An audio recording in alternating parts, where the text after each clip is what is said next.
es una idea que tiene un poquito de cosa discutible a favor, implementada de una manera totalmente equivocada. Para empezar, que se haya hecho un decreto de necesidad y urgencia. La Constitución es clara, que vale el decreto de necesidad y urgencia cuando hay circunstancias excepcionales que hacen imposible acudir al trámite parlamentario normal. Acá no había ninguna. No hay ninguna situación de extrema urgencia y el Congreso está funcionando plenamente, cabalmente, sin ningún problema. Lo que había que hacer era mandarlo a proyecto de ley al Congreso. Proyecto de ley porque, en primer lugar, se está hablando de toma de deuda, no de desendeudamiento. Lo que va a hacer el gobierno es recibir dólares del Banco Central y a cambio se le entregan títulos públicos. El Banco Central le está prestando al gobierno, no le está pasando dinero que es del gobierno. Ojo, acá hay una confusión muy grande. El dinero no es del gobierno, el dinero no es del gobierno, es del Banco Central. Es un órgano del Estado, pero es independiente del gobierno. Entonces ese es un problema, el Banco Central le presta al gobierno. Porque el gobierno tiene que devolver, tiene fecha de devolución. 10 años. 10 años. Que la Carta Orgánica del Banco Central dice que cualquier préstamo que le hagan tiene que devolverse en un año. Pero eso es otro temita que ya enseguida. Pero esa es la cuestión. Toma de crédito corresponde al Congreso disponerla. Arreglo de la deuda le corresponde al Congreso disponerla. Por lo tanto, esto tendría que haber ido por proyecto de ley. Por otra parte, se hacen excepciones a la Carta Orgánica del Banco Central. La Carta Orgánica le prohíbe al Banco Central prestarle al gobierno, salvo adelantos transitorios de corto plazo. Ahora, lo que hace el gobierno es decir que esta plata no computa para esa prohibición. Bueno, esa es una modificación de la Carta Orgánica. Manda el proyecto de ley para modificar la Carta Orgánica. Modifican los restos de la ley de convertibilidad también. Bueno, ¿por qué no mandas un proyecto de ley para modificar cómo se computan las reservas?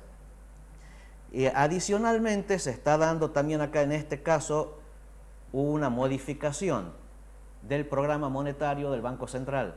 En septiembre, cuando el gobierno manda el proyecto de presupuesto, va la política fiscal de ese lado.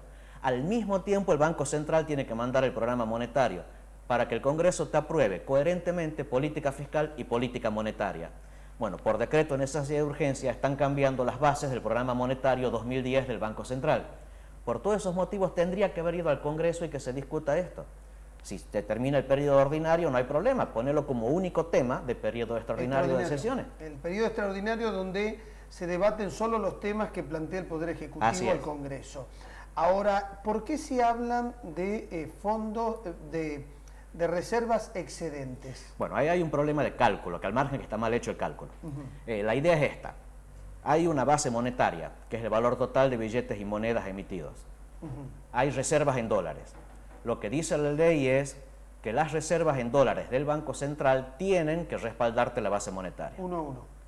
No 1 a 1. La ley ahora ya no dice eso. Ya no dice. La vieja ley de convertibilidad decía el 1 a 1. Claro. Ahora no te aclara a qué tipo de cambio. Pero supongamos 3,81, que es el dólar que pone de referencia el Banco Central. Hay unos 115.000 millones de pesos de base monetaria. Tenés unos, de acuerdo a lo que dice el Banco Central, unos 47.000 millones de dólares. Bueno, si yo tengo a 3,81 el dólar, a esos 115.000 millones de pesos los financio con 30.000 millones de dólares. Me están sobrando 17.000 millones. A esa categoría nueva es la que lo llaman excedentes de reservas. Pero en realidad lo que no se dice es que hay una deuda del Banco Central, por lo tanto sus reservas no son todas de él, sino que las tiene comprometidas. Para empezar, no son 47.000 millones de reservas, son 40.000 millones, 39.000 y pico en realidad, hay 7.000 que están mal sumados. Hay 13.000 millones de dólares, un poquito más, que el Banco Central le debe a tenedores argentinos de letras del Banco Central. Lo que queda como reservas del Banco Central, que únicamente respaldan base monetaria, son unos 27.000 millones de dólares. En realidad le están faltando 3.000 millones de dólares al Banco Central, no le están sobrando 17.000 como dice el gobierno. ¿Cuál es el riesgo? El principal riesgo es que esto implica abuso de gasto público. Dice el decreto que el Banco Central le presta al gobierno para pagar deuda externa. Bueno, pero es lo mismo. Supongamos yo tenía un presupuesto de 100 pesos, 20 para deuda, 80 para mis gastos. Viene otro y me presta 20 para pagar esos 20. Significa que me ha liberado 20 pesos para mayor gasto. Claro. Ese es el principal riesgo. Están fomentando el gasto corriente del gobierno.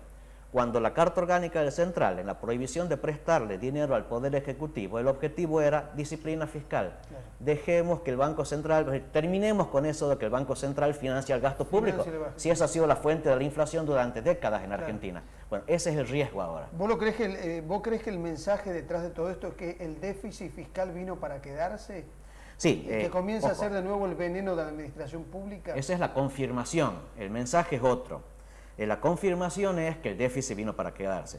Confirma el hecho de que se estén usando fondos del ANSES para gastos del Poder Ejecutivo. O sea, yo no tengo por qué pedirle prestado a nadie si mi propio dinero me alcanzara. Bueno, si le pido prestado a alguien es que no me alcanza mi propio dinero. Primer problema, el mensaje es otro. El mensaje es que el gobierno no tiene ningún prurito en manotear de donde sea. El mensaje es que el gobierno no es confiable. Esto no aumenta la confianza, al revés. Muestran que está dispuesto a manotear de donde sea, por lo tanto que las cosas están peor de lo que uno pensaba. Ese es el mensaje realmente. Esto dijeron muchos analistas, comienzan a tener los empresarios temor sobre el destino que le quieran dar al resto de las reservas. Sí. En el futuro. O sea, el asunto es este, la idea que yo decía que tiene un poquito de discutible es cierto que uno puede tener reservas excedentes y que tienen un costo de oportunidad. ¿Por qué no usarlos para financiar algún gasto dentro del país? Es cierto, es posible. Esa fue una Brasil lo está usando. Si vos tuviste esa postura en una oportunidad y planteaste que el Estado no tendría que tener grandes reservas si tiene materias pendientes. Ahora, el asunto es este. Si uno quiere ganar confianza, lo que tiene que hacer para ganar confianza es gastar bien. Eso es lo que realmente va a traer confianza. No sacarle por un instrumento inconstitucional dinero al Banco Central para financiar gasto corriente.